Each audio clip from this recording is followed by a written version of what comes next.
Sometimes the people closest to you can make you feel the most invisible. What started as a simple family vacation announcement turned into the moment I finally discovered my worth and decided to rewrite my legacy entirely. Before we jump back in, tell us where you're tuning from, and if this story touches you, make sure you're subscribed, because tomorrow I've saved something extra special for you. The morning everything changed started like any other Tuesday in my quiet suburban home. I was Carrie Stewart, 68 years old, and for the past 15 years I had built my entire world around being the perfect grandmother and mother-in-law. My days revolved around weekly dinners with my son Marcus and his wife Jessica, babysitting their twin daughters Emma and Sophie whenever they needed me, and maintaining the kind of relationship I thought families were supposed to have. I had always prided myself on being the kind of mother who never interfered, never imposed, but was always available when needed.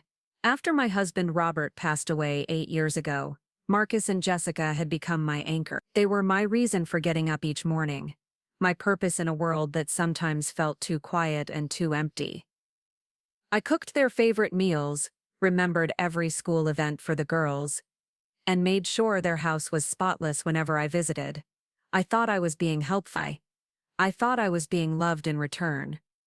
That Tuesday morning, I was in my kitchen preparing a lasagna for their family dinner when my phone rang. Jessica's name appeared on the screen, and I answered with my usual cheerful tone, already mentally preparing to ask about the girls' piano recital that was coming up next week. "Hey Carrie, I hope you're doing well." Jessica's voice came through the speaker, but there was something different about her tone. It was bright, almost artificially so, like she was delivering news she was excited about but wasn't sure how I would receive it. "I wanted to call and let you know about some amazing news. Marcus surprised me with a family trip to Europe for our anniversary. Can you believe it? 3 weeks in Italy, France, and Spain. The girls are absolutely thrilled."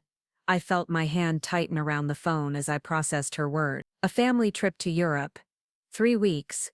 The girls would miss school, which meant this had been planned for quite some time. Yet this was the first I was hearing about it.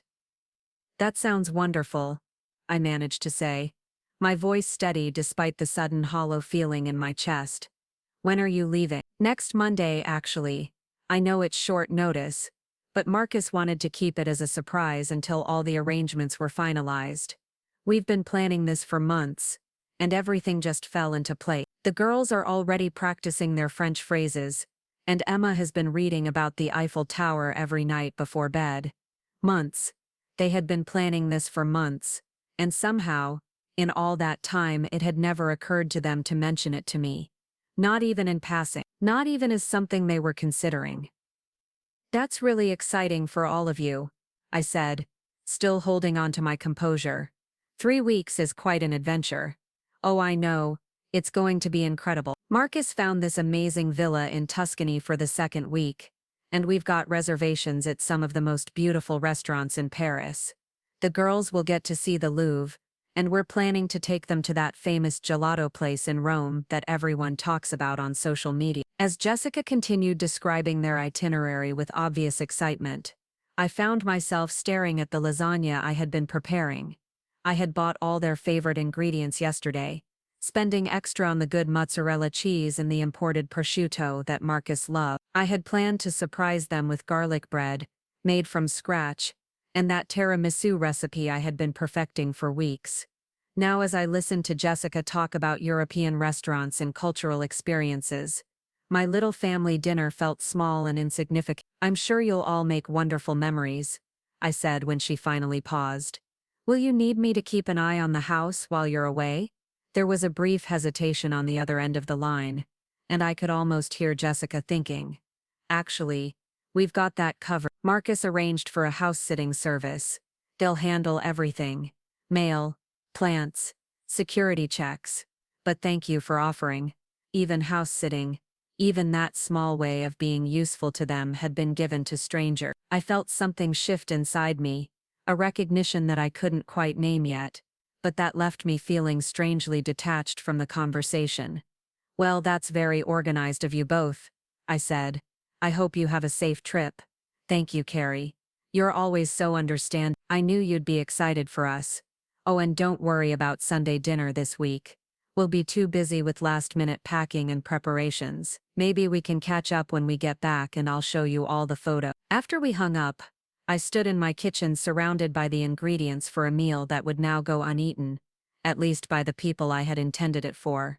The silence in the house felt different somehow, heavier. I looked around at the space I had made so welcoming for their visits.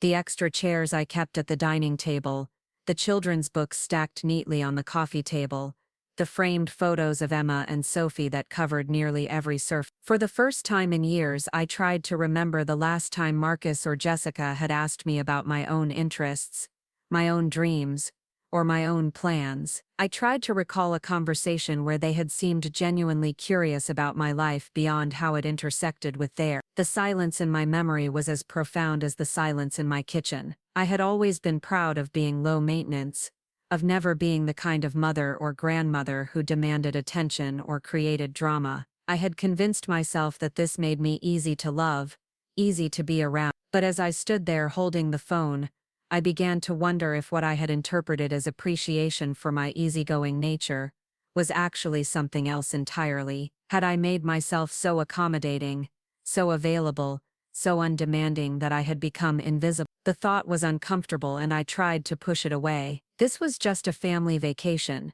There was nothing unusual about parents wanting to take their children on a special trip. There was no reason for me to feel hurt or excluded. After all, Jessica had called to tell me about it. She had been excited to share the news. That meant something, didn't it? But as I put away the ingredients I had bought for Sunday dinner, I couldn't shake the feeling that something fundamental had shifted. For 15 years I had organized my life around being available for my family. I had turned down invitations from my book club, declined opportunities to travel with my sister Helen, and arranged my entire schedule around their needs and their convenience. I had done this gladly, thinking it was what family meant, thinking it was how love was demonstrated. Now I was forced to confront the possibility that while I had been making them the center of my universe, I had become at best a satellite in theirs, present when needed, forgotten when not. I spent the rest of that day trying to distract myself with household tasks, but my mind kept returning to the conversation with Jessica. I found myself analyzing every word, every pause, every inflection in her voice. Had there been guilt there when she mentioned the house-sitting service? Had she hesitated when I offered to help, because she felt bad about not including me, or because the thought of including me had genuinely never crossed her mind? By evening I had worked myself into a state of restless energy that I didn't quite know how to manage. I called my sister Helen, hoping that talking to someone would help me process what I was feeling. "They're taking a 3-week vacation to Europe," I told her after we had gotten through the usual pleasantries. "How wonderful for them," Helen said, and I could hear the genuine warmth in her voice. "That sounds like the trip of a lifetime. The girls must be over the moon." "They are," I agreed.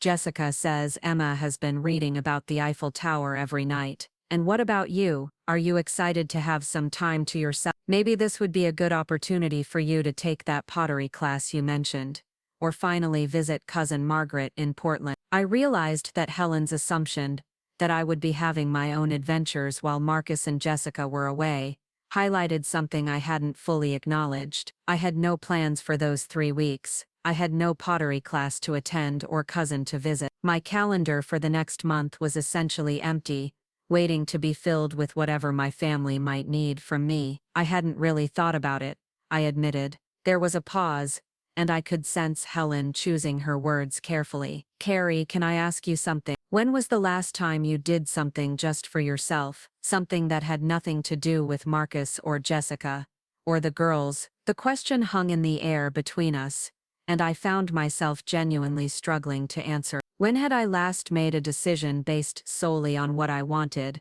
without considering how it might affect my availability to my family? "I don't know," I said finally, and the admission felt both liberating and terrifying. "Honey, I love that you're such a devoted mother and grandmother, but you're also Carrie Stewart. You existed before Marcus was born, and you exist independently of his family now. You have interests and dreams and desires that matter just as much as anyone else's." After we hung up, I sat in my living room.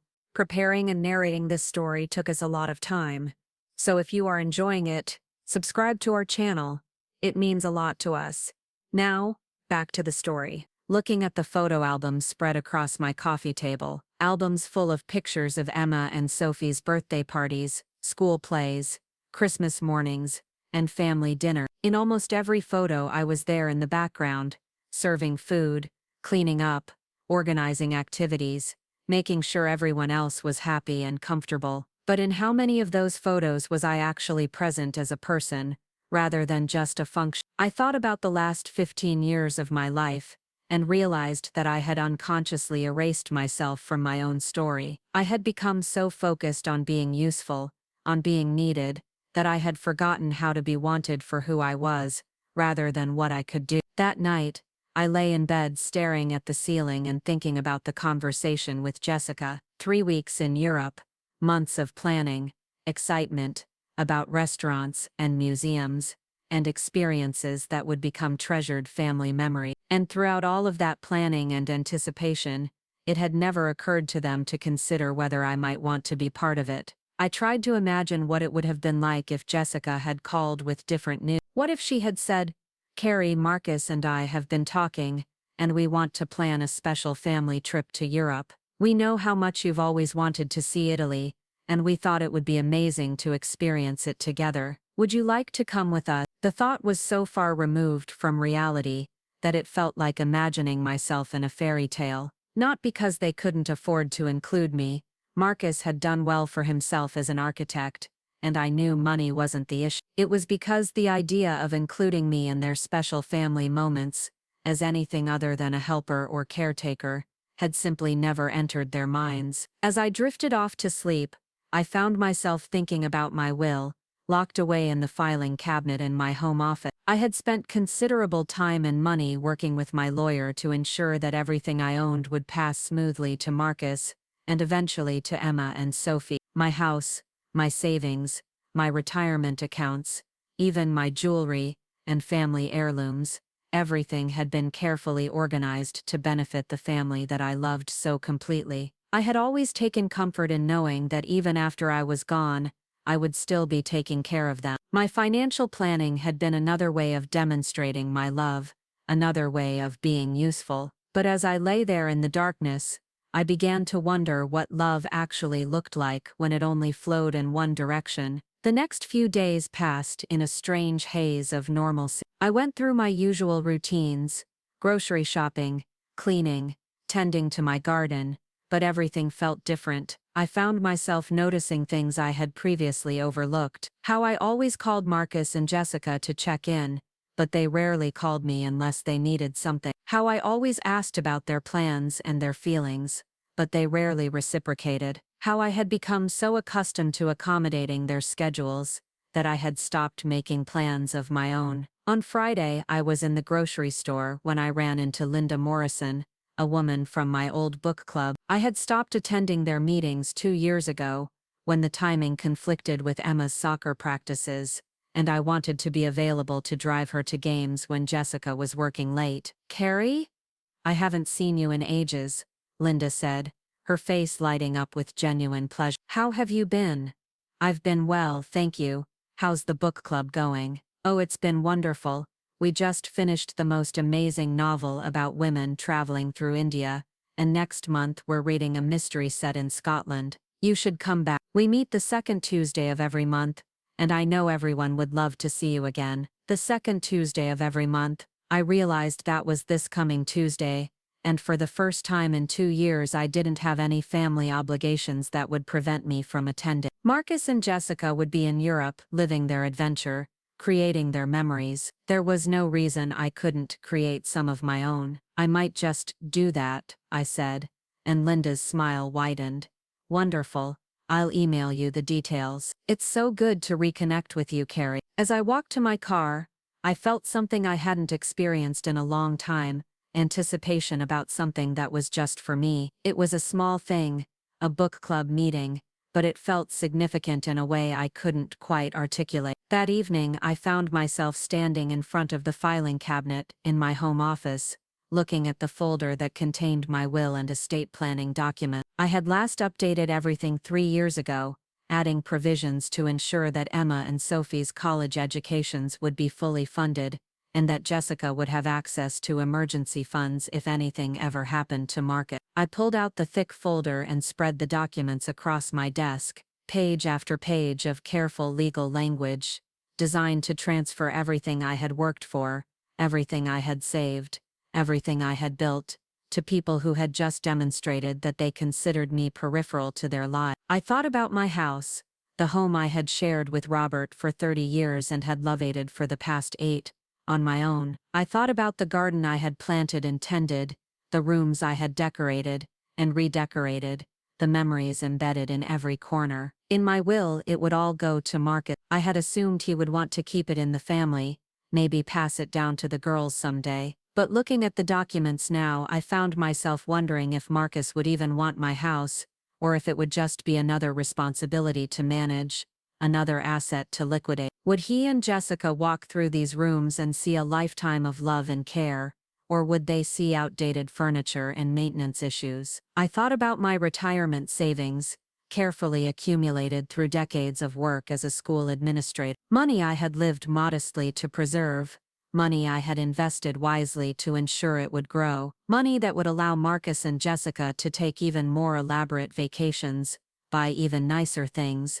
live even more comfortably. Would they ever think about the sacrifices I had made to leave them that inheritance? Would they ever consider that the money might have been spent on travels and experiences for me? For the first time in my life, I allowed myself to imagine what it would be like to spend my money on myself. I could take that trip to New Zealand I had always dreamed about. I could renovate my kitchen with the high-end appliances I had admired but never justified purchasing. I could donate to causes that mattered to me, support scholarships for students who needed help, contribute to charities that aligned with my values. The thought was both thrilling and terrifying. I had spent so many years defining myself through my usefulness to others that the idea of prioritizing my own desires felt almost foreign. But sitting there surrounded by legal documents that would give away everything I owned to people who had just excluded me from their most important family experience, I began to understand that I had a choice to make. I could continue living as I had been, making myself available and accommodating and invisible, hoping that someday they would recognize and appreciate what I brought to their life. Or I could start living as if my own life mattered, as if my own dreams and desires were worth pursuing, as if my own happiness was important enough to prioritize. The realization that hit me, as I sat there in my home office, was profound and unsettling. I had been living as if I were already gone, as if my only value was in what I could provide to others after my death. But I was still here, I was still alive, I still had time to write a different story for myself. I carefully returned the documents to their folder and closed the filing cabinet. I wasn't ready to make any permanent decisions, but for the first time in years I was ready to start thinking about what I actually wanted from the remainder of my life. The weekend passed quietly, and on Monday morning, I found myself standing at my front window watching Marcus load suitcases into their SUV. Jessica was double-checking items on a printed list, while Emma and Sophie bounced around excitedly, already wearing the matching travel outfits they had picked out for the airplane. I had assumed they would stop by to say goodbye, but as I watched Marcus close the back of the vehicle and get into the driver's seat, I realized they weren't planning to. They drove past my house without slowing down, and I watched their car disappear around the corner, carrying them toward the airport and their European adventure. Standing there in my empty house, I felt something crystallize inside me. This wasn't about a vacation. This wasn't about hurt feelings or wounded pride. This was about recognizing that I had spent 15 years investing in a relationship that was fundamentally one-sided, and it was time to decide what I wanted to do about that recognition. I walked to my kitchen and made myself a cup of tea, then sat down at my table with a notepad and pen. At the top of the page I wrote Carrie's list, and underneath it I began writing down things I wanted to do, places I wanted to see,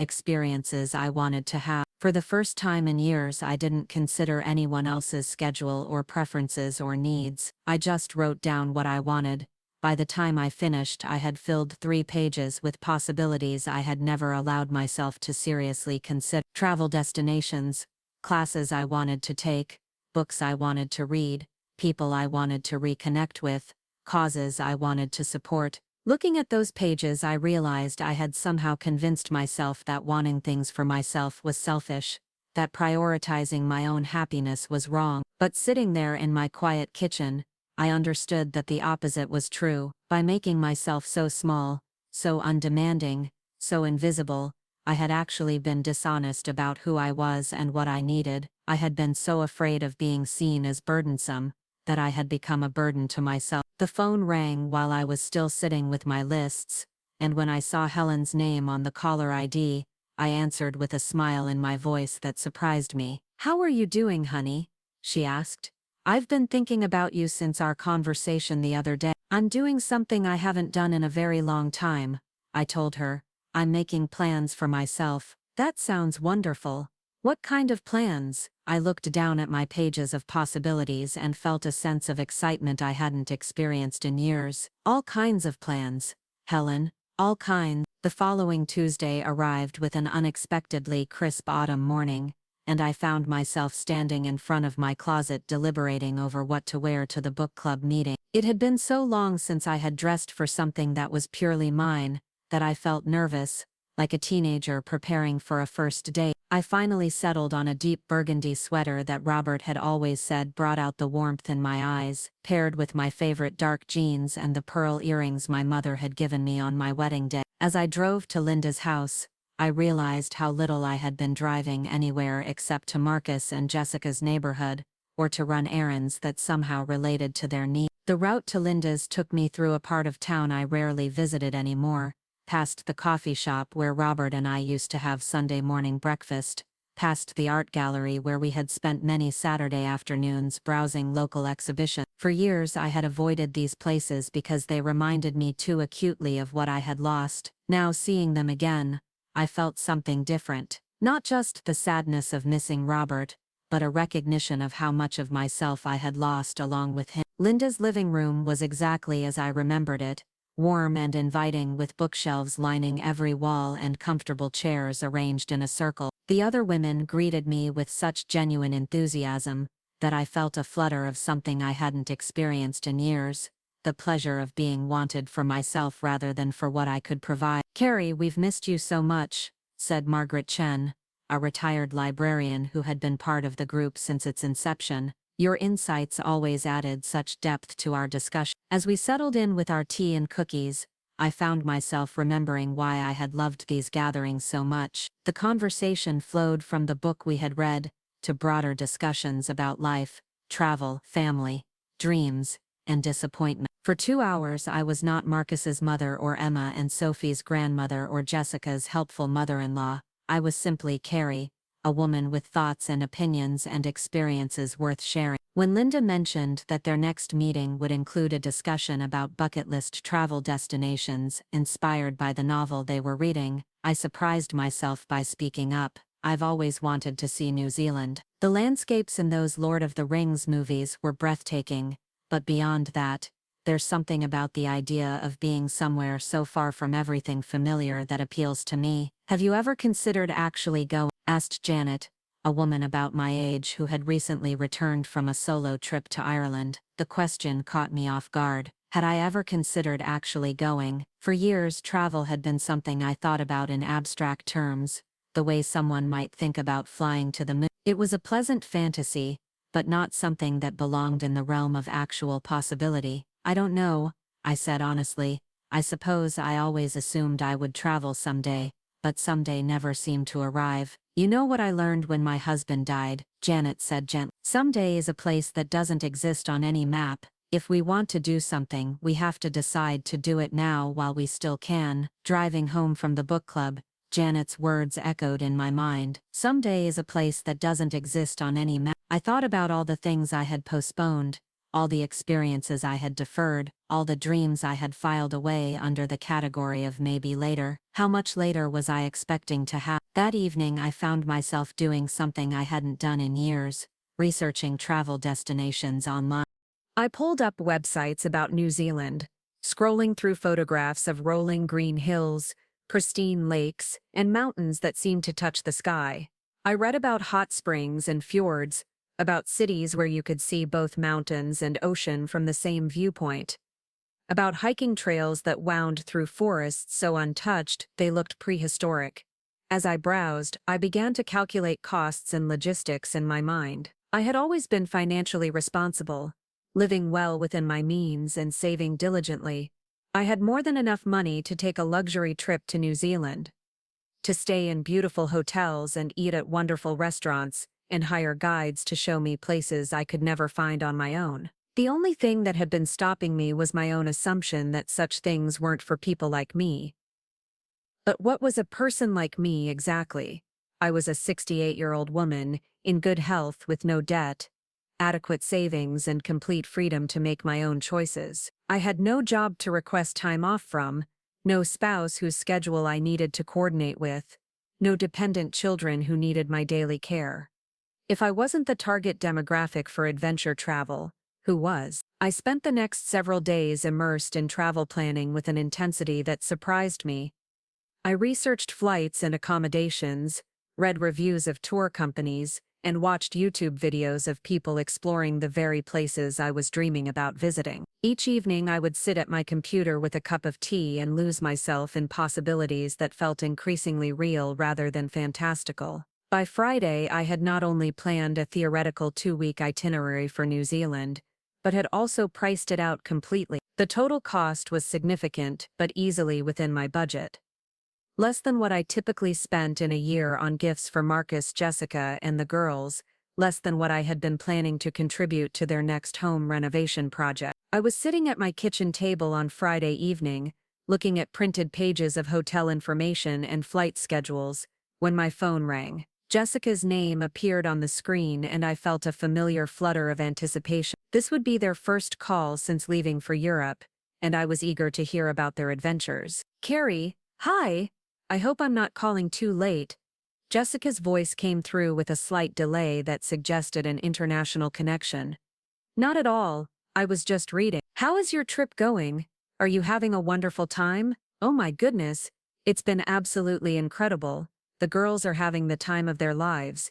Yesterday we saw the Colosseum, and Emma said it was even more amazing than she had imagined from her book. And the food, Marcus has been taking pictures of every meal because everything is so beautiful and delicious." As Jessica described their experiences in vivid detail, the gondola ride in Venice, the cooking class in Tuscany, the art museums in Florence, I found myself feeling something unexpected. Not the sharp pang of exclusion I had anticipated, but rather a kind of detached interest, as if she were telling me about the vacation of acquaintances, rather than family members. "It sounds like you're making wonderful memories," I said, and I meant it sincerely.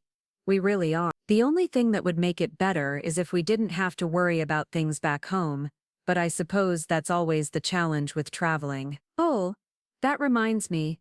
Would you mind checking on our house sometime this weekend? I know we have the house sitting service, but I'd feel better knowing someone we trust has taken a look around." There it was. The real reason for the call. Not to share their joy with someone who cared about them, but to ask for another favor, another way for me to be useful while they lived their lives. "I thought you said the house-sitting service was handling everything," I said, keeping my tone neutral. "Well, they are, but you know how it is. There's just something comforting about having family keep an eye on things too." "Would that be too much trouble?" I looked down at the travel brochures spread across my table, at the carefully planned itinerary for a trip I was increasingly determined to take, at the evidence of a life I was finally ready to start living for myself. "Actually, Jessica, I'm going to be quite busy this weekend. I don't think I'll be able to make it over there." There was a pause, and I could almost hear Jessica recalibrating. In 15 years I had never declined a request for help, never said I was too busy to accommodate their needs. "Oh, well, I'm sure it's fine then." The service seemed very professional. "I'm sure it is," I agreed. "You should focus on enjoying your vacation rather than worrying about things at home." After we hung up, I sat for a moment processing what had just happened. I had said no to a request from Jessica, and the world had not ended. She had been momentarily surprised, but she had adapted quickly. The house would be fine without my inspection. Their vacation would continue uninterrupted, and I would spend my weekend doing things I wanted to do rather than things I felt obligated to do. The next morning, I called a travel agent I had found online and scheduled an appointment to discuss my New Zealand trip. This wasn't going to remain a theoretical exercise in possibility. I was going to turn these dreams into reservations, these wishes into concrete plans. Helen called while I was getting ready for my appointment with the travel agent, and when I told her what I was doing, her excitement was infectious. "Carrie, this is wonderful. I'm so proud of you for taking this step. When are you thinking of going?" "I'm not sure yet. I want to see what the agent recommends in terms of seasons and weather, but I'm thinking sometime in the next few months, while I'm still feeling brave enough to actually go through with it." "You're braver than you think you are," Helen said. "You've just forgotten how to recognize your own courage." The travel agent, a woman named Patricia, who specialized in luxury travel for mature clients, greeted me with professional enthusiasm and genuine expertise. As we talked through my interests and preferences, I found myself describing dreams I had harbored for years, but never spoken aloud. "I want to see landscapes that don't exist anywhere else," I told her. "I want to stay in places where I can wake up to views that take my breath away. I want to do things I've never done before, see things I've only imagined." Patricia nodded, making notes on a legal pad. "New Zealand is perfect for that kind of transformative travel experience. Have you considered the luxury lodge option? There are some absolutely stunning properties where you can have privacy and comfort while still being immersed in incredible natural beauty." As she showed me photographs and described possibilities, I felt my excitement building. This wasn't just about taking a vacation. This was about proving to myself that I could make bold choices, that I could prioritize my own happiness, that I could invest in experiences rather than just saving money for other people to inherit. By the end of our meeting, I had committed to a 14-day luxury tour of New Zealand, departing in 6 weeks. I would stay in beautiful lodges and boutique hotels, take helicopter tours over glaciers, go wine tasting in renowned vineyards, and hike through national parks with experienced guides. The cost was substantial but not financially irresponsible, and Patricia had arranged travel insurance and all the logistics that would ensure a smooth, comfortable experience. As I signed the paperwork and provided my credit card information, I felt a sense of exhilaration that was almost dizzying. I was really doing this. At 68 years old, I was embarking on the adventure of a lifetime, not because anyone had invited me or included me, but because I had decided I deserved to include myself. That evening, I called my lawyer and scheduled an appointment to review my estate planning document. If I was going to start living differently, if I was going to start prioritizing my own happiness and well-being, then perhaps it was time to reconsider how I wanted my assets distributed after my death. The weekend passed in a blur of preparation and anticipation. I researched everything I could about New Zealand, ordered guidebooks and travel gear, and began thinking about what I would need to do to prepare for extended international travel. For the first time in years, my calendar was full of activities that were entirely about me. On Monday morning, I was in my garden deadheading roses when my neighbor Mrs. Patterson called over from her yard. "You seem particularly energetic lately, Carrie. You've been coming and going quite a bit. Everything all right?" I paused in my gardening and realized she was right. For years my routine had been so predictable that any deviation was noticeable. I had become the kind of person whose life was so small and unchanging that neighbors could track my movements by the variations in my schedule. "Actually, everything is more than all right," I told her with a smile. "I'm planning a trip to New Zealand." Her eyebrows shot up in surprise. "New Zealand? How exciting! Are you going with a tour group?" "I'm going by myself," I said, and saying it out loud made it feel even more real and more thrilling. "Well, good for you," she said, and I could hear genuine admiration in her voice. "That takes real courage. I've always wanted to travel more, but somehow there always seems to be a reason to postpone it." After she went back inside, I continued working in my garden while thinking about her comment. How many people were living the way I had been living, always finding reasons to postpone their own happiness, always putting their own dreams at the bottom of their priority list. That afternoon, I had my appointment with my lawyer, Edward Hamilton, who had been handling my estate planning for the past decade. His office was in a dignified old building downtown, and I had always felt slightly intimidated by the formal atmosphere and legal complexity of our meeting. This time, however, I felt different. I felt like someone who had the right to make decisions about her own assets. "Mrs. Stewart, it's good to see you," Edward said as he ushered me into his office. "I have your current will and estate planning documents here. Are you looking to make some minor updates, or are there more significant changes you'd like to discuss?" I settled into the leather chair across from his desk and took a deep breath. "I want to make significant changes, Edward. I want to completely restructure how my assets will be distributed." He raised an eyebrow but maintained his professional composure. "I see. Can you tell me what's prompting these changes? Has there been a change in your family circumstances or your financial situation?" "There's been a change in my perspective.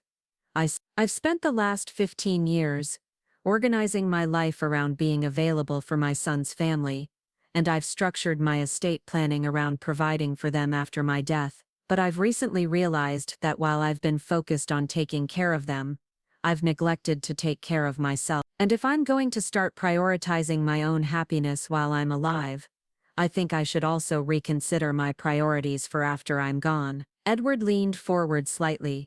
"What specifically would you like to change?" I had spent considerable time thinking about this question since scheduling the appointment, and I had come to some clear conclusion. Currently, everything goes to Marcus with the expectation that he'll provide for Emma and Sophie's education and share the inheritance responsibly with his family. But I want to restructure things so that a significant portion goes directly to causes and organizations that matter to me. I want to fund scholarships for students who need financial help. I want to support women's shelters and literacy programs. I want to contribute to environmental conservation efforts. I want my money to go toward making the world better, not just making my family wealthier." Edward made notes as I spoke, his expression neutral but attentive. "And what percentage of your estate are you thinking of redirecting toward charitable causes?" 60%, I said without hesitation. "I want Marcus to inherit enough to be meaningful but not so much that it becomes a substitute for his own hard work and financial responsibility. I want Emma and Sophie to have their college educations funded, but I want them to understand that the rest of their financial security depends on their own efforts." "That's a substantial change from your current will," Edward observed. "Have you discussed this decision with Marcus?" "No, and I don't intend to," I said firmly. "This is my money, earned through my own work and carefully saved through my own choices. I have the right to decide how it should be used after my death, and I've decided that I want it to serve a purpose larger than just transferring wealth to people who already have comfortable lives." As we worked through the details of restructuring my estate plan, I felt a sense of liberation that was almost overwhelming. For years I had thought of my inheritance as one final way to demonstrate my love for my family, one last opportunity to take care of them. But now I understood that true love might actually require allowing them to take care of themselves, while using my resources to help people who genuinely needed assistance. When I left Edward's office 2 hours later, I had completely rewritten my legacy. The new will would provide modestly for Marcus, while directing the majority of my assets toward organizations that aligned with my values. I had created a structure that would ensure my money would help fund education for students who couldn't afford it, provide support for women escaping domestic violence, and contribute to protecting natural spaces for future generations. As I drove home, I thought about how much my life had changed in just 2 weeks. I had gone from being a woman who defined herself entirely through her usefulness, to others to being someone who was planning solo international travel and directing her inheritance toward causes that mattered to her. The transformation felt both dramatic and natural, as if I were finally becoming the person I had always been underneath the layers of accommodation and self-denial. That evening, Marcus called from Europe. His voice was warm and relaxed in the way that only comes from being completely removed from everyday responsibilities. "Mom, how are things at home?" Jessica said. "She talked to you the other day." Things are wonderful, I said, and realized I meant it completely. I'm keeping busy with some exciting projects. That's good to hear. We're having an incredible time here. The girls are learning so much, and Jessica and I are remembering why we fell in love with traveling together. This trip has been exactly what our family needed. Our family. I noticed how naturally he used that phrase to refer to himself, Jessica, Emma, and Sophie, without any consideration of whether it might include me. It was confirmation of something I had already come to understand. I had been peripheral to their lives long before they left for Europe. The trip had simply made that reality impossible to ignore. I'm so glad you're all having a wonderful experience, I said sincerely. These are the kinds of memories that will last a lifetime. Absolutely. I think we might start planning more trips like this. There's something about experiencing new places together that really brings a family closer. After we hung up, I sat in my living room, thinking about Marcus's words. There was something about experiencing new places together that brought a family close. He was right.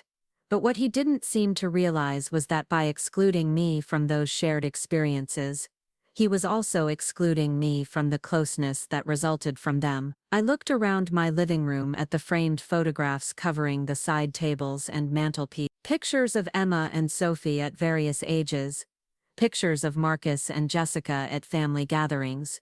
Pictures of all of us together at holidays and celebrations. In photo after photo, I could see the evidence of my own gradual marginalization. Over the years I had moved from being central to these family moments, to being present but peripheral, from being a participant to being a helpful bystander. The next morning, I began the process of preparing for my New Zealand trip in earnest. I went shopping for travel clothes and hiking boots, researched the restaurants and attractions I wanted to visit, and began learning about the Maori culture I would encounter during my travels. Each purchase and each piece of planning felt like an act of rebellion against the person I had been, and an investment in the person I was becoming. I also started making arrangements for my absence. I asked Helen to collect my mail and keep an eye on my house. I arranged for a service to maintain my garden while I was away. I organized my finances to ensure I would have easy access to money while traveling internationally. For the first time in years, I was the one going away while others stayed behind to handle the practical details of my life. The irony was not lost on me. Marcus and Jessica had arranged for professional services to manage their responsibilities while they traveled, but they had asked me to provide additional oversight as if the paid professionals weren't sufficient. Now I was arranging for others to handle my responsibilities while I traveled, but I wasn't asking Marcus and Jessica to provide backup support because they were still in Europe, and because I had realized I didn't need them to. As my departure date approached, I found myself feeling increasingly excited and increasingly independent. I was no longer waiting for others to include me in their adventures. I was creating my own. I was no longer organizing my life around their needs. I was prioritizing my own desires. I was no longer seeing myself as someone whose primary value was in her usefulness to others. I was recognizing my worth as an individual with dreams and goals of her own. The Friday before I was scheduled to leave for New Zealand, I received a surprise call from Jessica. They were calling from their hotel in Barcelona, and I could hear Emma and Sophie chattering excitedly in the background about the flamenco performance they had attended the night before. "Carrie, I wanted to catch you before we head to our last destination. We've been having the most amazing time and the girls have been asking about you. Emma especially wanted me to tell you about all the gelato flavors she's tried." "That's sweet of her," I said. "I'd love to hear all about your adventures when you get back." "Actually, that's part of why I'm calling. We're planning a big family dinner for our first Sunday back, and we want to tell you all about the trip. I know you love hearing about our travels and we have so many stories to share. Plus, I brought you back something special from Florence." I felt a familiar tug of the old pattern, the assumption that I would be available whenever they were ready for me, the expectation that I would be eager to hear about experiences I hadn't been invited to share, the gesture of a gift that was meant to substitute for inclusion. "That's very thoughtful of you, Jessica, but I won't be available that Sunday. I'll be in New Zealand." There was a long pause. "You'll be where?" "In New Zealand. I'm leaving tomorrow for a 2-week trip." I'll be touring the South Island and staying in some beautiful lodges. I'm very excited about it. You're going to New Zealand? By yourself? But you never travel anywhere. Well, I'm traveling now, I said simply. I decided it was time to start doing things I've always wanted to do. I could hear Jessica talking to Marcus in the background, her voice urgent but muffled. When she came back to the phone, she sounded confused and slightly alarmed. Carrie, are you feeling all right? This is so unlike you. Are you sure this is a good idea? Traveling alone at your age, to a place so far away. The concern in her voice might have been touching if it hadn't been accompanied by such obvious bewilderment that I might have interests and desires independent of my role in their lives. I'm feeling better than I have in years, I told her honestly.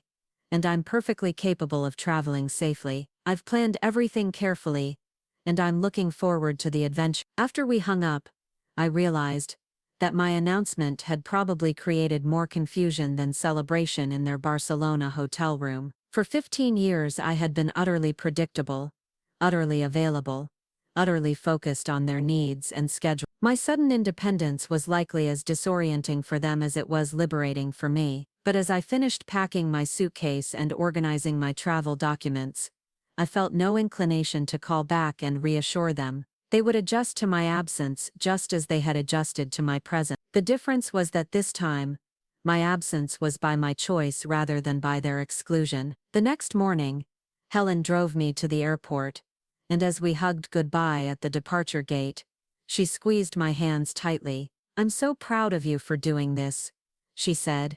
Robert would be proud too. He always said you had more adventurous spirit than you gave yourself credit for. As my plane lifted off toward the first leg of my journey to New Zealand, I looked down at the city where I had lived my entire life, and felt something I hadn't experienced in years, the thrill of moving toward something new, rather than the weight of being left behind. I was no longer waiting for others to make room for me in their lives. I was making room for myself in my own life, and for the first time in 15 years, that felt like more than enough. The flight to Auckland was the longest I had ever taken, but instead of feeling exhausted or anxious, I found myself energized by the sheer audacity of what I was doing. As the plane descended through clouds that looked like cotton candy against a brilliant blue sky, I pressed my face to the window and watched New Zealand emerge below me like something from a dream. Rolling green hills stretched to the horizon, dotted with sheep that looked like tiny white specks from this height.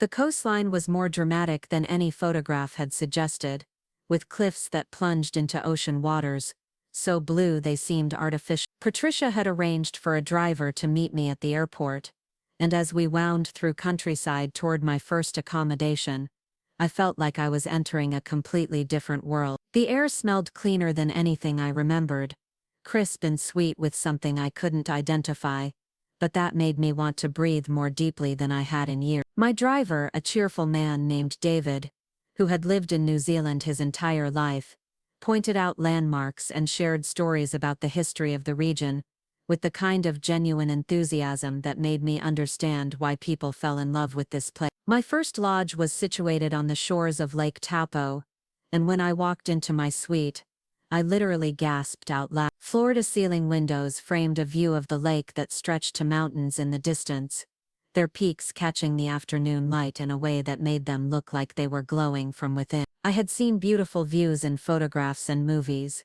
but I had never experienced anything that made me feel so small and so connected to something larger than myself at the same time. That first evening, I sat on my private terrace with a glass of New Zealand wine and watched the sun set over the lake. The colors shifted from gold to orange to deep purple in a progression that seemed to last both forever and no time at all. As darkness settled around me, I realized that I couldn't remember the last time I had sat still for an entire hour without feeling guilty about not being productive, not helping someone, not accomplishing something useful. For 15 years I had measured the value of my time by how much it benefited others.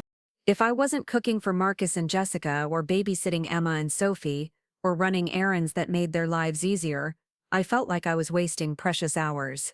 But sitting there in that perfect silence, watching stars appear one by one in a sky clearer than any I had seen in decades, I understood that peace was not a waste of time. Beauty was not frivolous. Solitude was not selfish. The next morning, I woke before dawn without an alarm clock, drawn by something I couldn't name to witness the sunrise over the lake. I made coffee in my suite's kitchenette and carried it out to the terrace, wrapping myself in the soft robe the lodge had provided. As the sky lightened from black to deep blue to pale pink, I watched the world come alive around me. Birds I didn't recognize began calling to each other across the water. The mountains revealed themselves in layers as the light strengthened, showing details that had been hidden in yesterday's evening shadows. I thought about Marcus, Jessica, Emma, and Sophie, probably asleep in their Barcelona hotel room, or perhaps already on a train to their next destination. For a moment, I felt a familiar pang of wondering what they were doing, whether they were happy, whether they might be thinking of me. But the feeling passed quickly, replaced by something I was still learning to recognize: contentment with my own experience that didn't depend on connection to theirs. My first organized activity was a helicopter tour of the geothermal region around Rotorua. I had never been in a helicopter before, and as we lifted off from the small airport, I felt a combination of terror and exhilaration that reminded me of being a child on a carnival ride. The pilot, a woman named Sarah who had been flying in New Zealand for 20 years, narrated our flight with the kind of knowledge that only comes from truly loving what you do. From the air, I could see steam rising from geysers and hot springs scattered across the landscape like nature's own industrial complex. The colors were otherworldly, bright yellows and oranges and greens that looked like they belonged in a painting rather than in reality. Sarah explained the geological forces that created these phenomena, and as I listened to her talk about pressure and heat and mineral deposits, I found myself thinking about my own transformation. For years I had been under pressure. The pressure to be useful, to be accommodating, to be available, whenever anyone needed me. I had absorbed that pressure silently, the way the earth absorbs water, never recognizing that eventually something has to give. My trip to New Zealand, my decision to restructure my will, my refusal to check on Marcus and Jessica's house, these weren't random acts of rebellion. They were the natural result of internal forces that had been building for years, finally finding a way to break through to the surface. That afternoon, I participated in a traditional Maori cultural experience at a local Māori. I learned about the history of the indigenous people of New Zealand, participated in a welcoming ceremony, and shared a hangi feast cooked in the earth using geothermal heat. The Maori concept of wakapapa, understanding your place in the world through your connections to family, land, and ancestors, resonated with me in unexpected ways. For years I had understood my place in the world solely through my connections to Marcus and his family. I was mother, mother-in-law, grandmother, but sitting in that circle, listening to stories about how people can honor their ancestors while still creating their own paths, I began to understand that my identity could be both rooted in my relationships and independent of them. The elder leading our group, a woman named Araha, whose lined face spoke of decades of wisdom, talked about the importance of manakatanga, hospitality and care for others, but also about the necessity of caring for oneself in order to have anything genuine to offer others. She spoke about how indigenous cultures understood the balance between individual fulfillment and community responsibility in ways that modern Western society had largely forgotten. After the ceremony, Araha approached me privately. "You have the look of someone who is finding herself," she said with a smile that made me feel completely seen and understood. "Is it that obvious?" I asked, laughing. "Only to someone who has made the same journey," she replied. "The best part is yet to come. When you know who you are without needing anyone else to tell you, that's when you can truly love others without losing yourself." That evening back at my lodge, I called Helen to check in. It was early morning her time, and she sounded delighted to hear from me. "How is it, honey? Are you having the adventure you hoped for?" "It's more than I hoped for," I told her honestly. "I feel like I'm discovering parts of myself that I forgot existed." "Yesterday I rode in a helicopter, Helen. Can you imagine me in a helicopter, looking down at volcanoes and geysers like some kind of explorer?" "I can absolutely imagine it," she said warmly. "What I can't imagine is why you waited so long to do something like this." "I think I was afraid," I admit, afraid of being alone, afraid of spending money on myself, afraid of admitting that I wanted things that didn't involve taking care of other people. And how does it feel now? I looked out at the lake, where the evening light was beginning its transformation from day to night. It feels like coming home to myself. After we hung up, I decided to call my lawyer to confirm that the changes to my will had been properly filed. Edward answered on the second ring, sounding pleased to hear from me. "Mrs. Stewart, how is New Zealand treating you?" "Beautifully," I said. "I'm calling to make sure everything is in order with the new estate planning documents. Everything has been processed and filed correctly. Your new will is legally binding, and I've prepared copies for your record. I have to say, I admire your decision to redirect such a significant portion of your estate toward charitable causes. It takes courage to make that kind of change. It takes courage to live according to your values rather than your habits," I replied, surprising myself with how clearly I could articulate what I was feeling. The next few days passed in a blur of experiences that stretched my understanding of what life could offer. I took a boat cruise through Milford Sound, where waterfalls cascaded down cliffs so tall they made me dizzy to look up at them. I visited a wildlife sanctuary where I fed kiwi birds and learned about conservation efforts to protect species that existed nowhere else in the world. I went wine tasting in central Otago, where the vineyard owners treated me not like a tourist but like a friend, sharing stories about their families and their passion for creating something beautiful from the soil. Each experience was remarkable in its own right, but what struck me most was how present I felt during all of it. For years, even during moments that should have been enjoyable, part of my mind had always been elsewhere, thinking about what Marcus and Jessica might need, planning the next meal I would cook for them, worrying about whether Emma and Sophie were happy or healthy or keeping up with their schoolwork. I had trained myself to never be fully where I was because someone else might need me to be somewhere else. But here in New Zealand, thousands of miles from anyone who had ever asked me for anything, I discovered what it felt like to be completely absorbed in the present moment. When I was watching dolphins play in the bay during a boat excursion, I wasn't thinking about anything except the joy of seeing wild animals in their natural habitat. When I was hiking through a forest of trees so tall they seemed to connect earth to sky, I wasn't planning anything except where to place my next step on the trail. 1 week into my trip, I was staying at a luxury eco-lodge on the South Island when I received a call from Mark. It was evening for me but morning for him, and I could hear the sounds of a European cafe in the background, clinking dishes and conversations in multiple languages. "Mom, Jessica told me about your trip to New Zealand. I have to admit, I'm a little concerned. This seems so unlike you." "What seems unlike me about it?" I asked, genuinely curious about his perspective. "Well, traveling alone to such a remote place, spending so much money on yourself, making major decisions without talking to family first. It just doesn't seem like something you would do." I walked out onto the deck of my suite, where the Southern Alps were visible in the distance, their snow-covered peaks catching the light of the setting sun. Maybe it doesn't seem like something the old me would do, but I'm discovering that there are parts of me that got buried under years of putting everyone else first. I just want to make sure you're okay, that you're not having some kind of crisis or breakdown. The concern in his voice was genuine, but I could hear something else underneath it, a kind of bewilderment that I might have interests and desires that existed independently of his family's needs. "Marcus, I'm having the opposite of a breakdown. I'm having a breakthrough. For the first time in years, I'm doing something purely because I want to do it, and it feels wonderful. But what about when you get back? What about our family dinners and the time you spend with Emma and Sophie?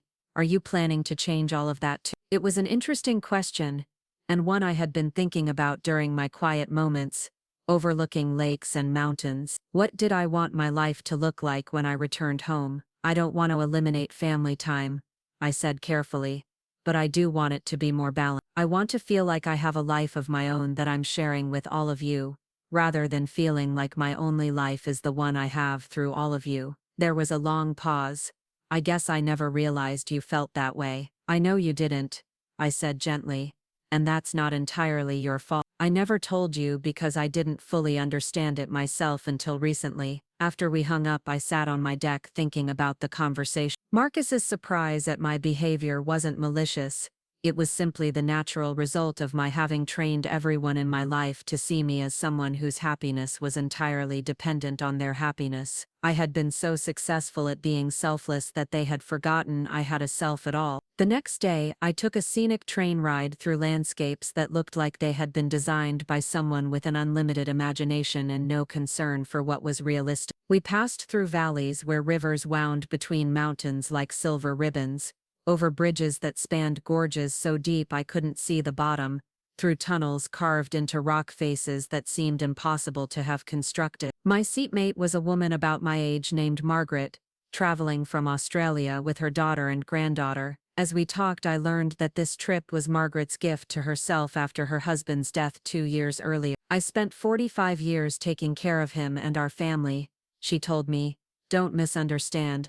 I loved every minute of it. But after he passed, I realized I had no idea who I was without him. This trip isn't just about seeing New Zealand. It's about finding out who Margaret is when she's not defined by her relationships to other people. Her words resonated so deeply with me that I felt tears spring to my eyes. That's exactly what I'm doing, I said. Except in my case, it's not because of death. It's because I finally realized I had disappeared into my family's life so completely that I forgot I had my own. We spent the rest of the train ride sharing stories about our discoveries, the things we had always wanted to try but never prioritized, the dreams we had deferred in favor of other people's needs, the ways we were learning to value our own happiness as much as we had always valued everyone else's. As we parted ways at the end of the journey, Margaret pressed a piece of paper into my hand with her email address. "Stay in touch," she said. "Women like us need to support each other in this process of becoming ourselves again." That evening, I was having dinner at my lodge when I received a text message from Jessica. They were back from Europe and eager to share their experiences with me. The message was friendly and enthusiastic, but I noticed something that might not have struck me before my trip. It was entirely focused on their desire to tell me about their experiences with no curiosity about my own adventures. "We're home. Can't wait to tell you all about Europe. When can we get together? We have so many stories and photos to share. Emma made you a drawing of the Eiffel Tower." I stared at the message for a long time before responding. The old me would have immediately offered to come over the next day, would have arranged my schedule around their availability, would have prepared myself to listen enthusiastically to every detail of trips I hadn't been invited to join. But sitting there in my beautiful lodge, with the memory of helicopter rides and Maori ceremonies and train journeys through impossible landscapes, fresh in my mind, I felt no urgency to rush back into the old patterns. "I'm so glad you're home safely," I wrote. "I'm still in New Zealand for another week, but I'd love to hear about your trip when I return. I have some stories of my own to share as well." The response came quickly. "You're still there? How long is this trip? We thought you'd be back by now." I could hear Jessica's amazement even through the text message. The idea that I might take a vacation longer than a long weekend, that I might prioritize my own travel experiences, that I might not be available the moment they returned from their own travels, all of this was clearly beyond what they had imagined possible. "I'm here for 14 days total," I replied.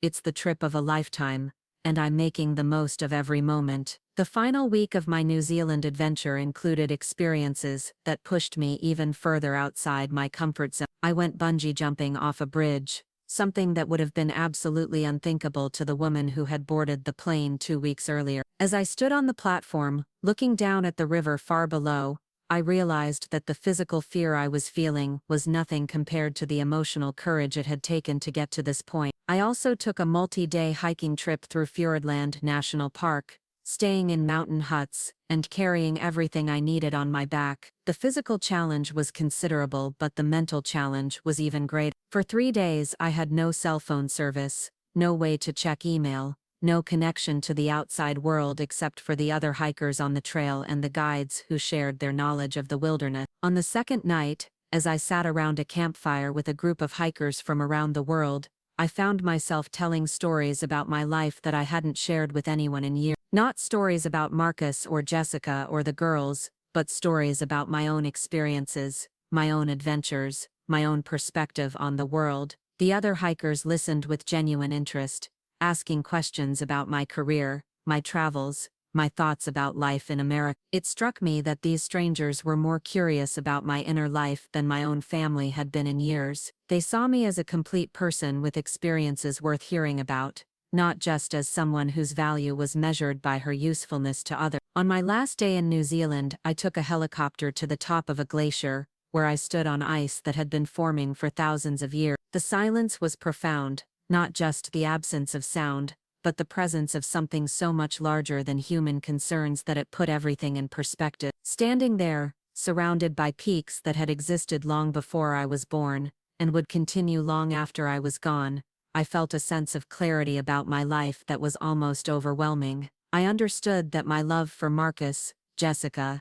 Emma, and Sophie was real and would continue unchanged. But I also understood that my love for them didn't require me to make myself smaller. I could be a devoted mother and grandmother while also being a woman with her own dreams, her own adventures, her own right to happiness. The flight home felt different from the flight there. Instead of feeling like I was escaping from something, I felt like I was returning to something, but returning as a changed person. I had proved to myself that I could navigate unfamiliar places, handle challenging situations, and find joy in experiences that had nothing to do with taking care of other people. I had discovered that I was braver, more independent, and more interesting than I had given myself credit for. As the plane descended toward home, I thought about the conversation I would eventually need to have with Marcus and Jessica about the changes I had made to my will. They would be shocked, probably hurt, certainly confused about why I had made such a significant decision without consulting them. But sitting there with my passport full of stamps from a country I had explored entirely on my own,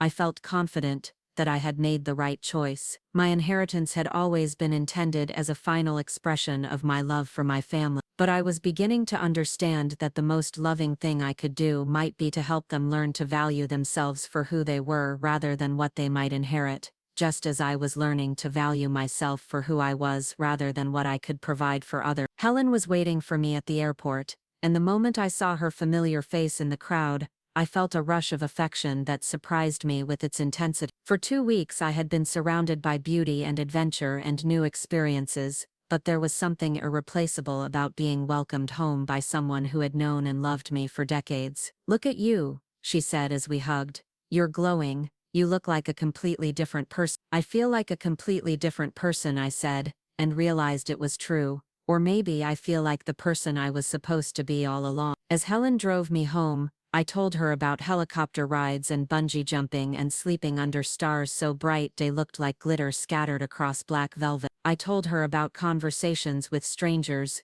who had become temporary friends, about hikes that challenged every muscle in my body, about moments of perfect solitude that had taught me the difference between being alone and being lonely. "The best part," I said as we pulled into my driveway, "is that I'm not the same person who left here 2 weeks ago. I can't go back to living the way I was living before even if I wanted to, and I don't want to." My house looked exactly the same as when I had left it, but walking through the rooms felt like visiting a place from my past rather than coming home. The furniture was all in the same places, the photographs still covered the same surfaces, but everything seemed smaller somehow, as if my perspective had expanded beyond what these familiar walls could contain. I spent the evening unpacking and organizing my photos, reliving the experiences through the images I had captured. Each picture brought back not just the visual memory of a place, but the emotional memory of how it had felt to be there, to be present, to be fully myself without apology or explanation. As I got ready for bed in my own room for the first time in 2 weeks, I thought about tomorrow. Marcus had texted while I was unpacking, asking if I could come over for dinner so they could share their Europe stories and hear about my trip. The old me would have said yes immediately, would have been eager to resume my role as enthusiastic audience for their adventure. But as I looked at myself in the bathroom mirror, sun-touched skin, eyes bright with confidence I hadn't seen there in years, I realized I wasn't ready to step back into the old dynamic. I needed time to process my own transformation, to figure out how to maintain the sense of self I had discovered in New Zealand while navigating relationships that had been built around a version of me that no longer existed. I picked up my phone and typed a response to Mark. I'd love to get together soon, but I need a few days to settle back in and process my own adventure. How about this weekend? I have some incredible stories to share too. For the first time in 15 years, I was setting the timeline for a family gathering based on my own needs, rather than immediately accommodating theirs. It felt both terrifying and liberating, like standing on that bungee platform all over again, knowing that the only way forward was to jump. The days between my return from New Zealand and the scheduled dinner with Marcus and Jessica passed in a strange state of suspension. I found myself moving through my familiar routines, morning coffee on the back patio, tending to my garden, preparing simple meals for one, but everything felt different, as if I were performing the actions of my old life while inhabiting a completely new consciousness. On Wednesday morning, I was deadheading the roses when Mrs. Patterson called over from her yard again, her curiosity evident in her tone. "Carrie, dear, you look absolutely radiant. That trip certainly agreed with you. Tell me, what was the highlight?" I paused, considering her question seriously. "Learning that I'm braver than I thought I was," I said finally, "and discovering that the world is much bigger and more beautiful than I had remembered." She smiled, but I could see something wistful in her expression. "I envy you that discovery. I keep telling myself I should take more risks,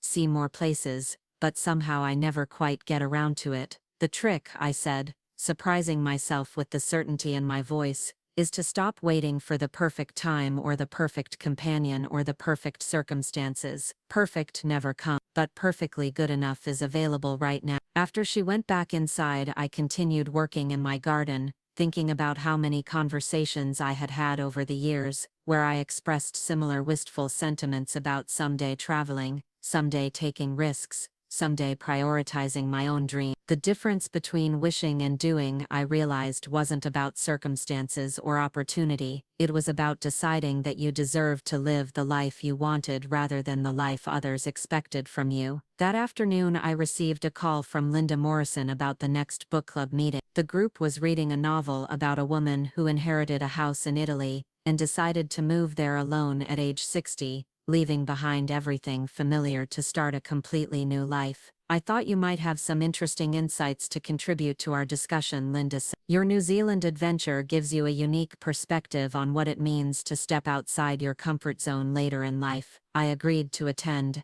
and as I hung up the phone, I realized how much I was looking forward to the meeting. For the first time in years, I had experiences to share that were entirely my own. Stories that didn't revolve around other people's achievements or adventure. I had become someone with something interesting to contribute to conversations beyond my knowledge of Marcus and Jessica's schedules, or Emma and Sophie's school activities. Thursday evening brought an unexpected visitor. I was in my kitchen preparing a simple pasta dinner when the doorbell rang. Through the peephole, I could see Jessica standing on my front porch, holding what appeared to be a wrapped gift and wearing an expression that seemed equal parts excited and concerned. I opened the door with a smile that felt more genuine than any I had offered her in months. "Jessica, what a nice surprise. Come in." She stepped inside and I noticed her eyes, scanning the living room as if looking for evidence of the changes she suspected had occurred during my absence. Everything was exactly as she remembered it. The same furniture arrangements, the same family photographs, the same carefully maintained domestic order,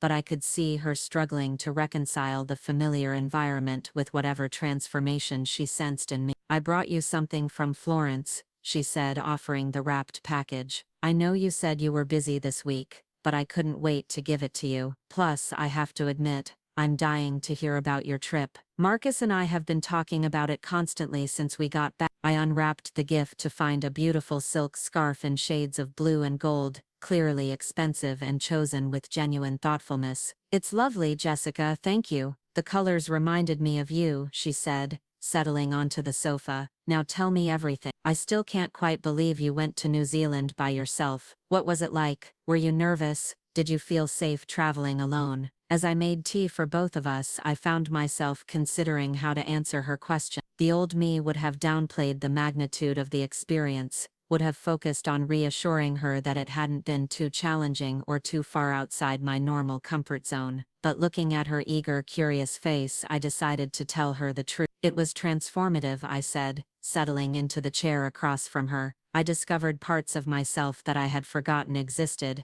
I learned that I could handle challenges I never thought I could manage. I found out what it feels like to make decisions based purely on what I want rather than what others need from me. Jessica's eyebrows rose slightly at this last comment. What do you mean by that? I mean that for years I've organized my life around being available for your family. Every decision I made, what to do with my free time, how to spend my money, where to go and when, was filtered through the question of how it might affect my ability to help you and Marcus and the girl. In New Zealand, for the first time in years, I made choices based solely on what would make me happy. But you've always seemed happy helping us, Jessica said, and I could hear genuine confusion in her voice. I thought you enjoyed being so involved in our lives. I did enjoy it, I said, carefully, but I think I confused being needed with being valued. I thought that if I made myself indispensable to your family, it would ensure that I would always have a place in your lives. What I didn't realize was that I was making myself invisible in the process. Jessica shifted uncomfortably on the sofa. Invisible? But you're not invisible. You're always there for us. Exactly. I'm always there for you. But when was the last time you were curious about my life beyond how it intersects with yours? When did you last ask me about my dreams, my goals, my feelings about anything other than how I could help with your problems? The silence that followed was thick with discomfort. Jessica looked down at her hands, and I could see her processing my words, perhaps reviewing recent conversations, and realizing how one-sided they had been. I guess I never thought about it that way. She said finally, I suppose I just assumed you were content with things as they were. I was content, I said gently. But content isn't the same as fulfilled. And I'm discovering that I want more from my life than just contentment. Jessica looked up at me, and for the first time in our conversation, I saw something that looked like genuine understanding beginning to dawn in her eyes. Is that why you changed your will? The question hit me like a physical blow. I had been planning to have this conversation with Marcus and Jessica together, in a controlled setting where I could explain my reasoning carefully. I had not expected Jessica to already know about the changes. How do you know about my will? I asked, keeping my voice calm despite the shock I was feeling. Jessica's face flushed red. Marcus called your lawyer's office yesterday to ask about setting up a trust fund for Emma and Sophie's college expenses. He wanted to coordinate it with your existing estate planning. Edward told him that there had been recent major changes to your will, and that Marcus should discuss the details with you directly. I felt a flash of anger, not at Edward, who had handled the situation appropriately, but at Marcus for involving himself in my financial affairs without asking my permission first. The assumption that he had the right to coordinate his financial planning with my estate planning was exactly the kind of presumptuous behavior that had contributed to my decision to restructure my inheritance in the first place. I see, I said, taking a sip of my tea to buy myself time to think. And what exactly did Edward tell him? Just that the will had been significantly revised, and that Marcus should sit with you about the changes. But Carrie, what could you possibly have changed that would be so dramatic? Marcus is beside himself with worry. I looked at Jessica's concerned face and realized that this conversation was going to happen now, whether I was prepared for it or not. I had a choice. I could deflect and postpone, maintaining the old pattern of avoiding difficult discussions. Or I could use this moment to establish the new dynamic I wanted to create with my family. I restructured my estate so that 60% of my assets will go to charitable causes, rather than to Marcus, I said directly. He'll still inherit enough to be meaningful, and Emma and Sophie's college educations will still be fully funded, but the majority of my money will go toward helping people who genuinely need it. Jessica stared at me in stunned silence for what felt like several minutes. When she finally spoke, her voice was barely above a whisper. 60%? But Carrie, that's hundreds of thousands of dollars, maybe more. Why would you give away money that should stay in the family? Should according to whom? I asked. It's my money, earned through my own work and saved through my own choices. I have the right to decide how it should be used after my death. But we're your family, Jessica said, and I could hear the beginnings of panic in her voice. Families take care of each other. That money was supposed to secure the girls' futures, to help Marcus and me, as we get older, to stay in the family for generations. The money I'm leaving Marcus will be more than adequate to provide security and opportunity, I said firmly. The girls' education will be fully funded. What you're really upset about is that I won't be subsidizing a lifestyle that you've come to take for granted. Jessica's face went through a series of expressions: shock, hurt, anger, and finally something that looked like calculation. Is this because of the Europe trip? Are you punishing us for not inviting you? The question revealed so much about how she understood the world, as a series of transactions, where every action was a response to some previous action, where relationships were built on keeping score, rather than on genuine mutual regard. This isn't about punishment, Jessica. It's about priorities. For years I've prioritized your family's financial security over everything else, including my own values and beliefs. I've saved money that I could have spent on experiences or causes that mattered to me, thinking that leaving it to Marcus was the most loving thing I could do. But I've realized that the most loving thing I can do is to help you all learn to value yourselves for who you are, rather than what you might inherit. That's easy for you to say, Jessica said, and now there was definite anger in her voice. You've already lived your life. You've had your career, your marriage, your experiences. Marcus and I are still building our future, still trying to provide the best possible life for our daughters. That inheritance was part of our long-term financial planning. I felt something shift inside me at her word. The assumption that my life was essentially over, that I had somehow used up my allotment of dreams and experiences, that my remaining years were simply a waiting period before I could transfer my assets to the next generation. This assumption was exactly what I had been unconsciously accepting for years. My life isn't over, Jessica, I said, my voice stronger than I had intended. I'm 68 years old, in good health, with potentially decades ahead of me. The woman who went bungee jumping in New Zealand isn't ready to sit quietly in her house waiting to die so that other people can inherit her money. Bungee jumping, Jessica's voice climbed an octave. Are you having some kind of midlife crisis? This is insane, Carrie. People our age don't just completely change their entire approach to life. Why not? I asked. Why shouldn't people our age change and grow and discover new things about themselves? Why should I be locked into being the same person I was at 40 or 50 or 60, just because that's what's convenient for everyone else? Jessica stood up abruptly, pacing to the window and then back to the sofa.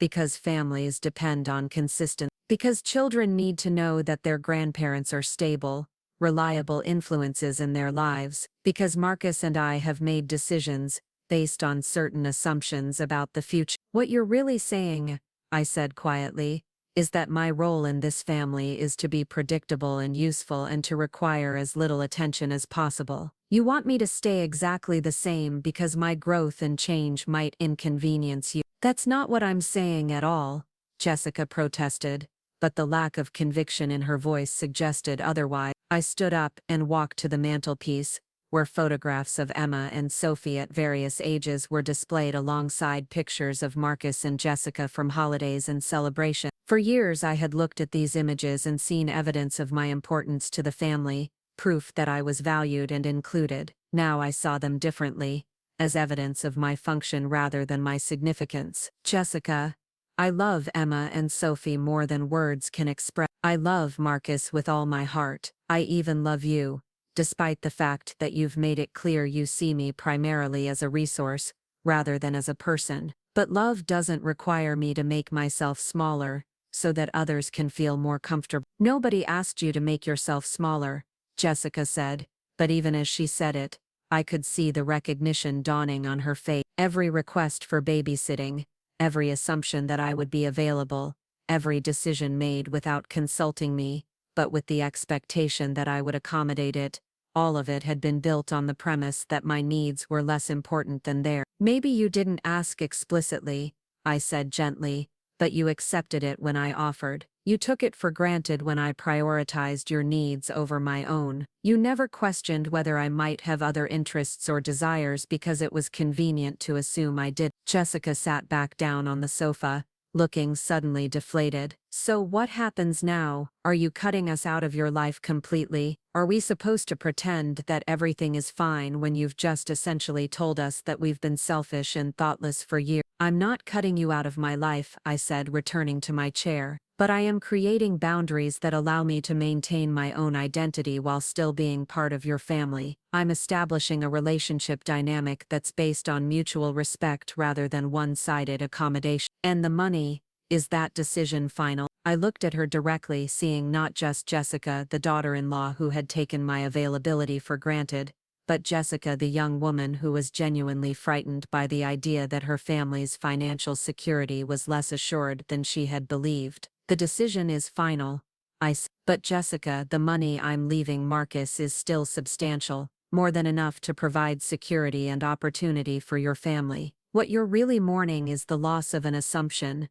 the assumption that someone else would always be responsible for ensuring your comfort and security. Maybe that's true, she said quietly. But is it wrong to want security for your children? Is it wrong to hope that family money will stay in the family? It's not wrong to want security, but it is wrong to assume that someone else's resources should be the foundation of that security. Marcus has a successful career. You have your own income. Emma and Sophie will have their educations funded. The additional wealth you were expecting from my inheritance would have been a luxury, not a necessity. Jessica was quiet for a long time, staring at her hands folded in her lap. When she finally looked up, there were tears in her eyes. I think you're right about some things, she said slowly. I think we have been taking you for granted. I think we have been so focused on our own lives that we forgot you have a life too. But this feels like such a harsh way to teach us that lesson. It's not meant to be a lesson, I said softly. It's meant to be a liberation, for all of us. I'm freeing myself from the burden of being responsible for everyone else's happiness, and I'm freeing you from the burden of pretending to be grateful for sacrifices you never asked me to make. What do you mean by that? I mean that I spent years doing things for your family that I told myself were expressions of love, but that were really attempts to make myself indispensable. I cooked meals you didn't ask for, provided babysitting you could have arranged elsewhere, offered help you could have managed without. And then I felt hurt when you didn't seem sufficiently grateful, or when you made plans that didn't include me. Jessica wiped her eyes with the back of her hand. I never realized you felt that way. How could you have realized it? I never told you. I was so committed to being the perfect mother-in-law and grandmother that I never allowed myself to be honest about what I actually needed or wanted. So what do you need and want now? The question was the first one Jessica had asked me in years that seemed motivated by genuine curiosity rather than practical necessity. I felt a flutter of hope that maybe, despite everything, we could find a way to build a different kind of relationship. I want to be part of your family without losing myself in it, I said. I want to have relationships with all of you that are based on who we actually are rather than on the roles we think we're supposed to play. I want to spend time with Emma and Sophie because we enjoy each other's company, not because you need a babysitter. I want to have conversations with you and Marcus about things that matter to both of us, not just about your problems and my willingness to solve them. That sounds reasonable, Jessica said, though I could hear uncertainty in her voice. But how do we get from where we are now to where you want us to be? We start by being honest about where we are now, I said. We acknowledge that the old dynamic wasn't working for anyone, even though it might have seemed convenient. We agree that everyone in this family deserves to be seen and valued for who they are as individuals, not just for what they can provide for others. Jessica nodded slowly. Is there any possibility of changing it back? Or at least modifying the distribution? I had been expecting this question, and I had prepared my answer.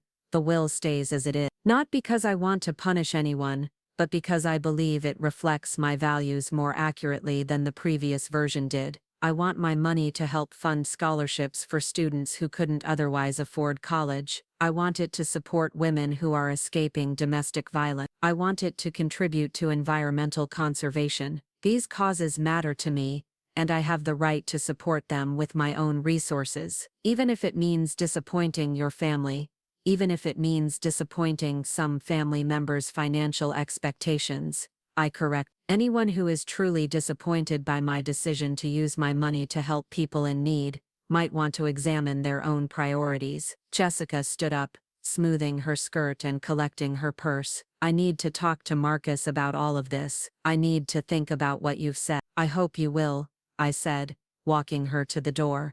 And Jessica, I hope you'll also think about what kind of relationship you want to have with me going forward. Because I'm not going back to the way things were. After she left, I sat in my living room, thinking about the conversation. It had been more difficult than I had anticipated, but also more honest than any conversation Jessica and I had ever had. For the first time, I had spoken directly about my feelings and needs, rather than dancing around them or burying them under layers of accommodation. I knew that the next few days would be challenging. Marcus would undoubtedly want to have his own conversation about the will, and that discussion would likely be even more emotionally charged than the one I had just had with Jessica. There would probably be tears, accusations, attempts at manipulation, and possibly periods of strained silence or outright estrangement. But sitting there in my quiet house, surrounded by the evidence of my trip to New Zealand, the photographs on my coffee table, the wool sweater I had bought in Queenstown draped over the back of a chair,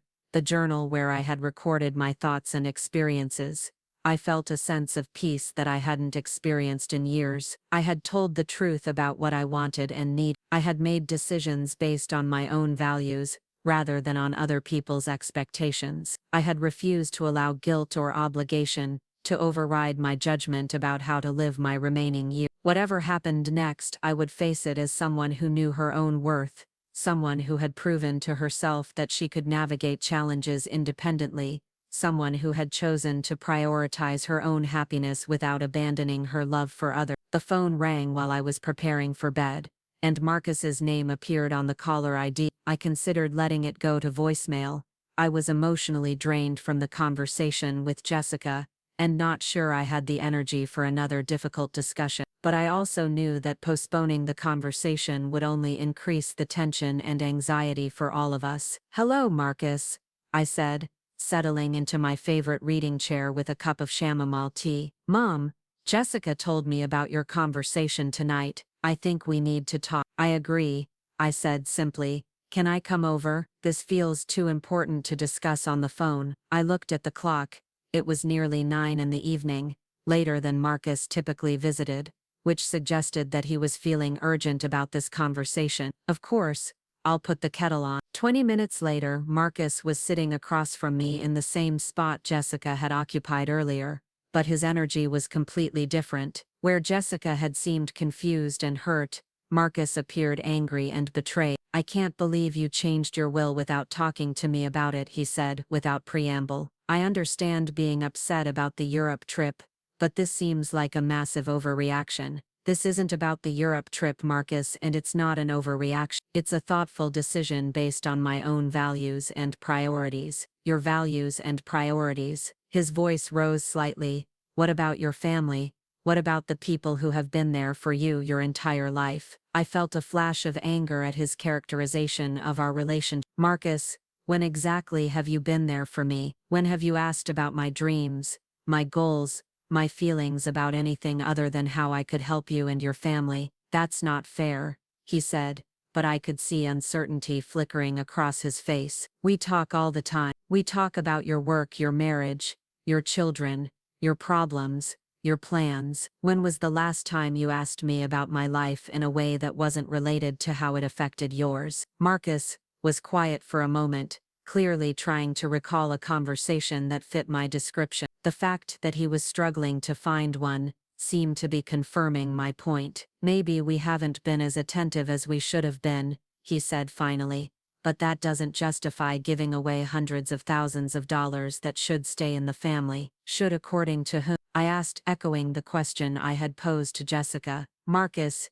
you're a successful architect. You and Jessica both have good jobs. You live in a beautiful house, drive nice cars, take expensive vacations. The money you were expecting to inherit from me would have been a windfall, not a necessity. But what about Emma and Sophie's futures? What about their college expenses, their weddings, helping them buy houses someday? Their college expenses are still fully covered, I said firmly. Beyond that, they'll benefit from having parents who work hard and provide for them, just as you benefited from having a father who worked hard and provided for you. Robert and I didn't inherit money from our parents.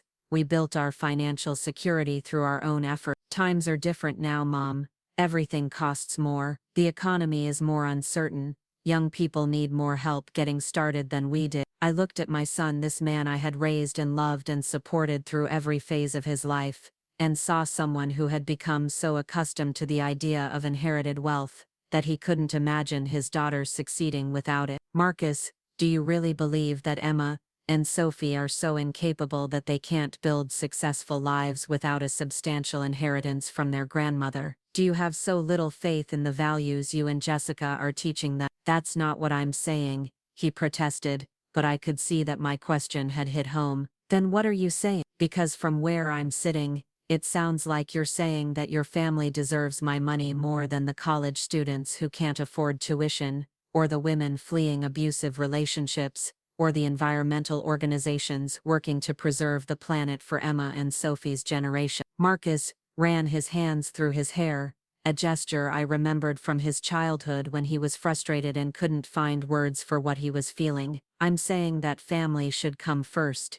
he said finally. I'm saying that you have a responsibility to take care of the people who love you, and I'm saying that love shouldn't be conditional on financial inheritance, I replied. If your love for me is dependent on what you expect to inherit when I die, then maybe we need to examine what our relationship is really based on. The words hung in the air between us, and I could see Marcus recoiling as if I had slapped him. How can you say that? Of course I love you. Of course our relationship isn't about money. Then why are you so upset about what I choose to do with my money? If our relationship is based on love rather than financial expectations, why does my decision to support causes I care about feel like a betrayal to you? Marcus was quiet for a long time, staring at his hands. When he finally looked up, there were tears in his eyes. Because it feels like you're telling us that we don't matter to you anymore. It feels like you're choosing strangers over your own family. I felt my heart break a little at the pain in his voice, but I also felt frustrated by his inability to understand what I was actually saying. Marcus,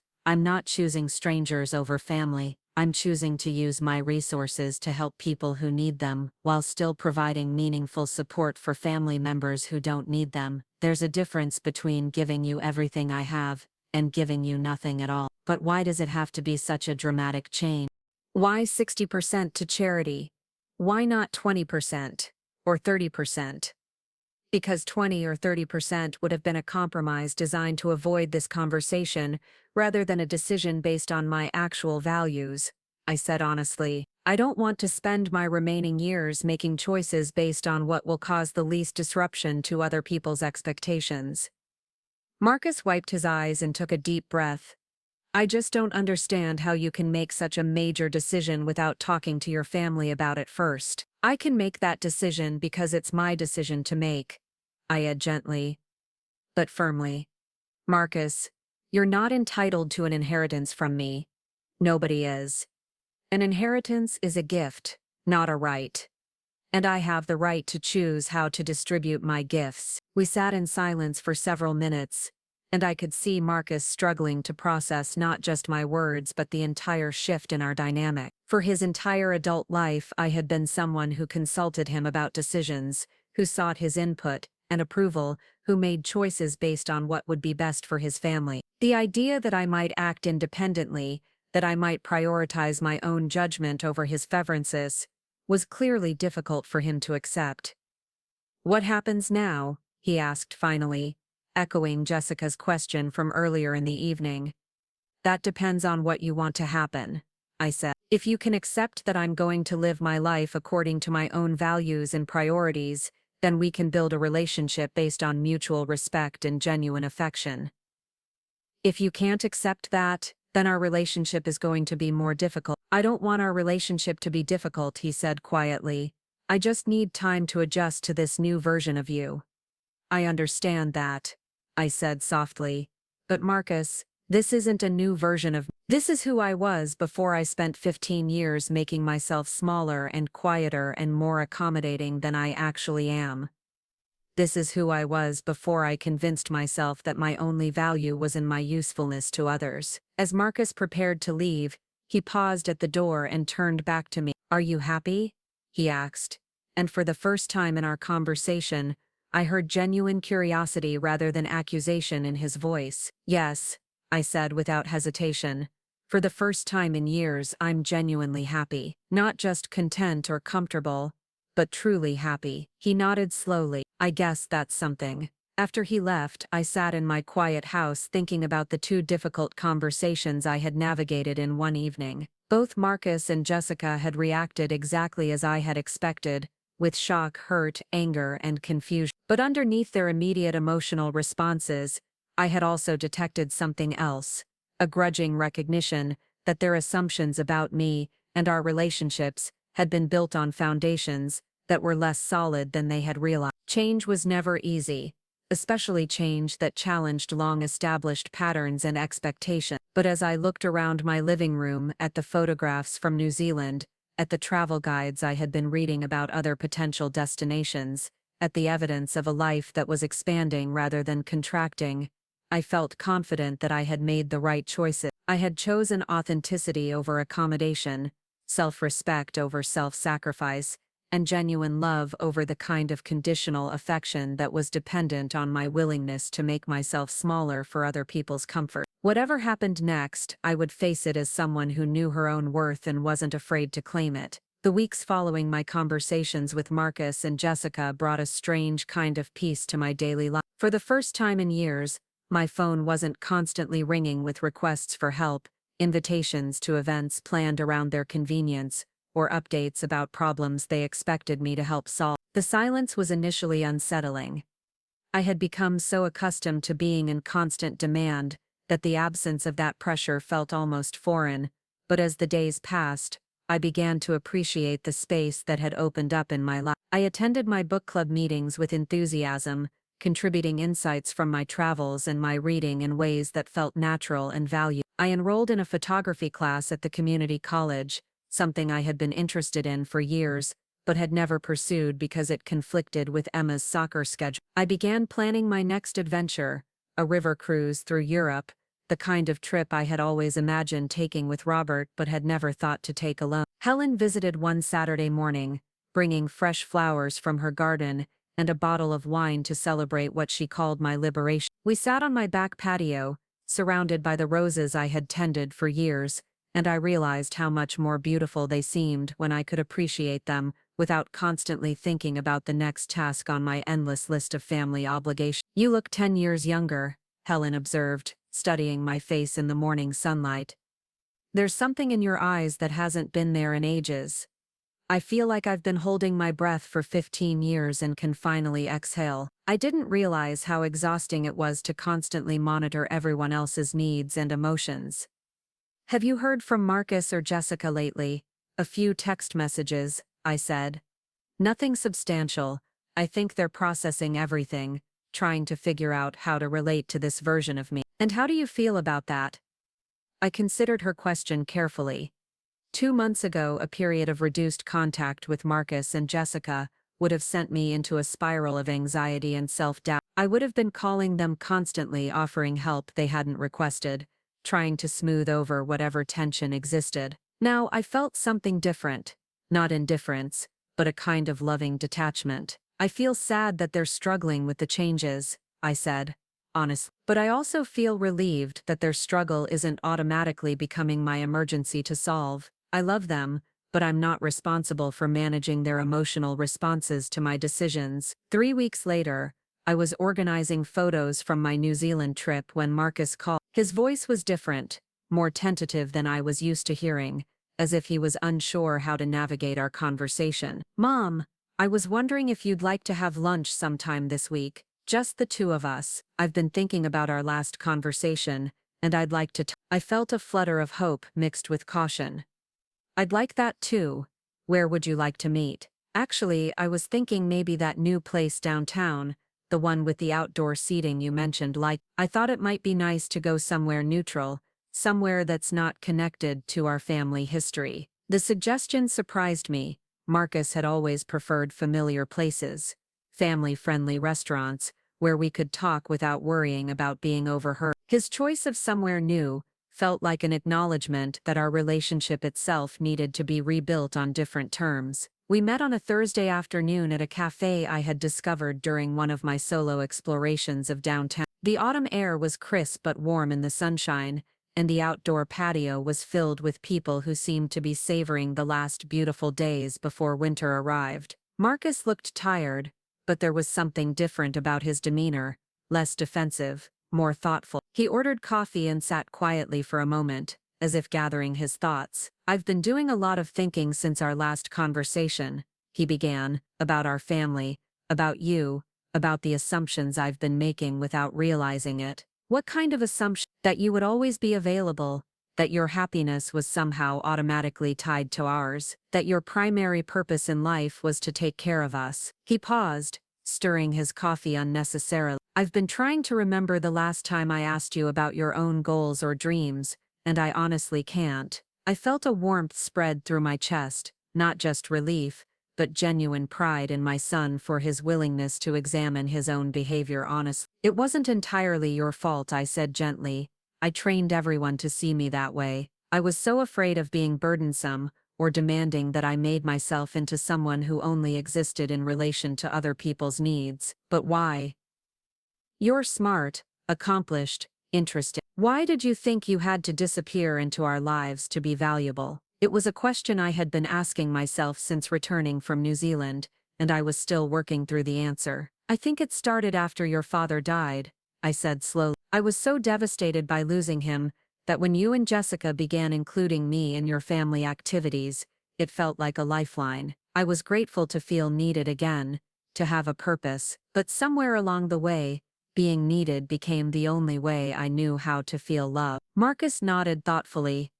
"And we just accepted it because it was convenient." "You accepted it because it was what I offered, but what I offered wasn't sustainable, and it wasn't healthy for any of us." We sat quietly for a moment, watching people walk by on the sidewalk, couples holding hands, parents pushing strollers, elderly people feeding pigeons from park benches, all of them living their own lives, pursuing their own happiness, connected to others, but not disappearing into those connections. "I want to understand about the will," Marcus said finally, "not to change your mind, but to understand your reasoning better." I had been hoping for this conversation, not the angry, emotional confrontation we had had weeks earlier, but a calm discussion where I could explain my thinking without having to defend it. "For years I thought leaving everything to you was the ultimate expression of my love. I thought that providing financial security for your family was the most meaningful way I could demonstrate how much you all meant to me, but I realized that what I was really doing was trying to make myself indispensable even after death." "What do you mean?" "I mean that I was hoping the inheritance would ensure that I would always be remembered fondly, that you would always be grateful for what I had provided, but that's not love, that's manipulation. Real love doesn't come with strings attached." Marcus frowned, clearly struggling with this concept. "But wanting to provide for your family isn't manipulation, it's natural."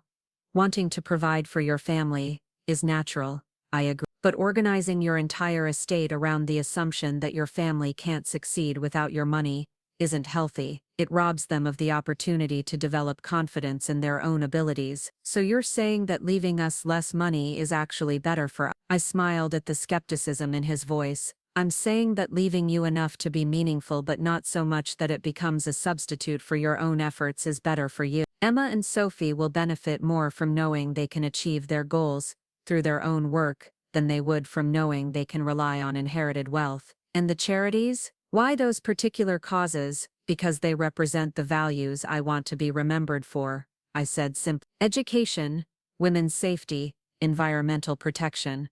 These are things I care deeply about. When I think about my legacy, I want it to be about more than just transferring wealth within one privileged family." Marcus was quiet for a long time, processing what I had said. When he spoke again, his voice was softer. "I think I understand better now. It's not that you love us less, It's that you love more than just us. Exactly, I said, feeling a rush of gratitude for his willingness to truly listen. My love for your family hasn't diminished, but my understanding of how to express that love has evolved. What about the practical side? Our relationship going forward, I mean. How do we rebuild after everything that's happened? It was the question I had been hoping he would ask.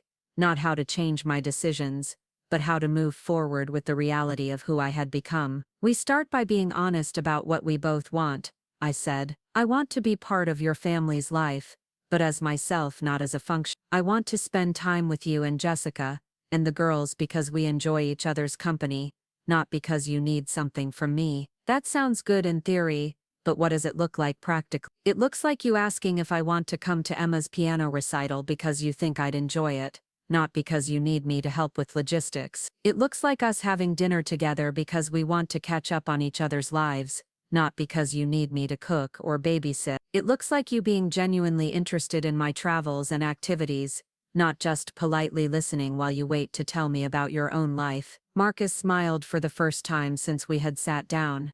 I think I can manage. It might take some practice. I'm used to seeing you as someone who exists primarily to help us, but I want to learn to see you as a whole person, and I need to learn to be a whole person in your presence. I admit, I've been so focused on being useful that I've forgotten how to just be myself. We finished our lunch talking about lighter topics, my photography class, his latest architectural project, a book he had read that he thought I might enjoy. For the first time in years, our conversation felt balanced, like an exchange between equals rather than a report from him and a listening session from me. As we prepared to leave, Marcus hesitated, then leaned over and hugged me more tightly than he had in years. I'm proud of you, Mom, he said quietly.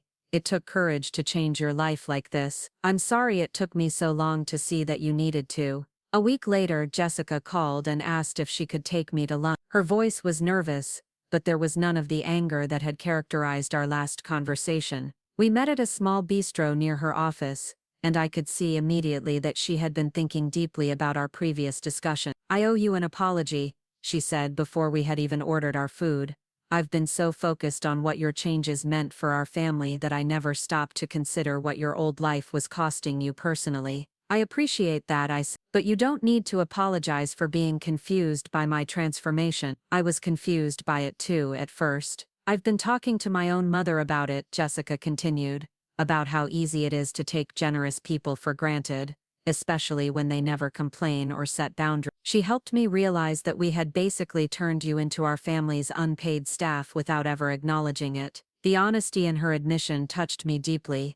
It wasn't entirely your fault, Jessica. I volunteered for that role because I thought it was the only way to ensure I would always have a place in your lives. But we should have noticed. We should have paid attention to whether you had interests and needs of your own. She paused, looking embarrassed. I realized that I know more about our babysitter's personal life than I knew about yours. We spent the next hour talking about what our relationship might look like going forward. Jessica was surprisingly thoughtful about the changes she wanted to make, asking about my interests, sharing her own thoughts and feelings rather than just practical information, treating me as someone she might genuinely want to be friends with rather than just Marcus's mother. I want Emma and Sophie to see you as a person they can learn from and admire, she said, not just as someone who's always available to help with whatever they need. I want that too, I want them to see that it's possible to be caring and generous while still maintaining your own identity and pursuing your own dreams. The months that followed brought a gradual but genuine transformation in my family relationship. Marcus and Jessica began including me in activities because they wanted my company, not because they needed my assistance. Emma and Sophie started asking me about my travels and my photography, seeming genuinely interested in my experiences rather than just politely listening to adult conversation. For Christmas, instead of the usual family gathering where I did most of the cooking and organizing, we decided to try something different. Each family unit took responsibility for one aspect of the celebration.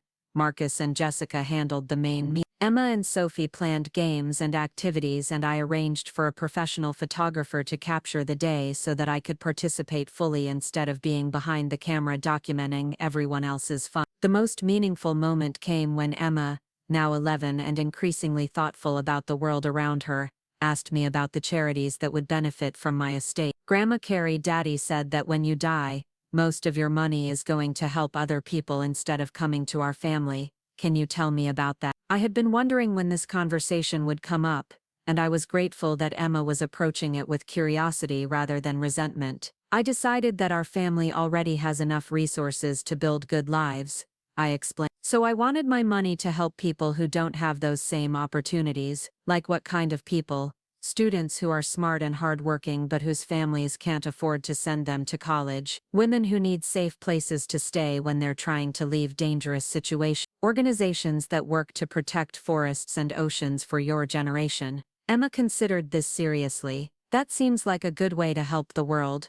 I think so too. And you know what? Someday when you're grown up and successful because of your own hard work, you might decide to help people too, but it will be your choice based on your own values. Will there still be money for Sophie and me to go to college? Absolutely. That's already taken care of. Your education will be fully funded. Then I think what you're doing is really cool, Grandma Carrie. I want to be someone who helps other people too. 6 months after my return from New Zealand, I received a call from Patricia, my travel agent, with information about a small group tour of Japan's cherry blossom season. As she described the itinerary, traditional ryokans, temple visits, photography workshops in Kyoto's bamboo forests, I felt the familiar flutter of excitement that had become my signal that an opportunity was worth pursuing. I'll take it, I said without hesitation. Wonderful. I think you're going to love Japan. It's particularly meaningful for solo travelers who are interested in mindfulness and personal growth. As I hung up the phone, I realized how much my decision-making process had changed. Instead of immediately considering how a trip might affect my availability to my family, or whether spending the money was financially responsible given my obligation to leave them a larger inheritance, I had simply asked myself whether the experience would bring me joy and growth. The answer was yes, so the decision was easy. That evening I called Marcus to let him know about my travel plans. His response was immediate and enthusiastic. Japan sounds incredible, Mom. I've always wanted to see the cherry blossoms. Will you take lots of photos? I will, I promise. And when I get back, maybe we can have dinner and I'll show them to you. I'd love that. Actually, would you be interested in coming over this Sunday for a family barbecue? Not to help with anything, just to hang out and enjoy the afternoon with us. The invitation was exactly what I had hoped our family relationships could become: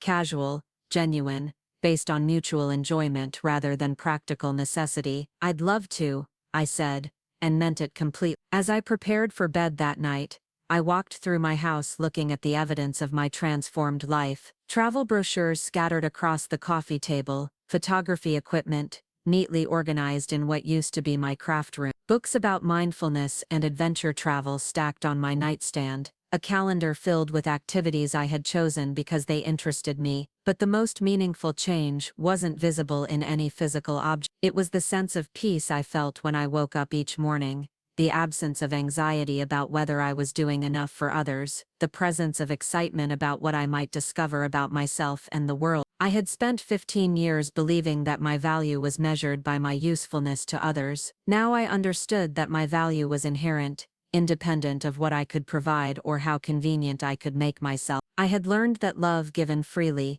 without expectation of reciprocal sacrifice, was more genuine and sustainable than love based on obligation and guilt. My inheritance would still provide meaningful support for Marcus and his family, but it would also help fund scholarships for students who reminded me of my younger self, hardworking, ambitious, but lacking the financial resources to pursue their dream. It would support women who were finding the courage to leave dangerous situations and rebuild their lives. It would contribute to protecting natural spaces that would still be beautiful when Emma and Sophie had grandchildren of their own. Most importantly, I had rewritten the story of my own life. Instead of a narrative that ended with my death benefiting others, I had created a story that was still being written, still full of possibilities, still capable of surprising plot twists and meaningful adventure. As I turned off the lights and headed upstairs to bed, I thought about tomorrow's photography class, next week's book club meeting, next month's trip to Japan,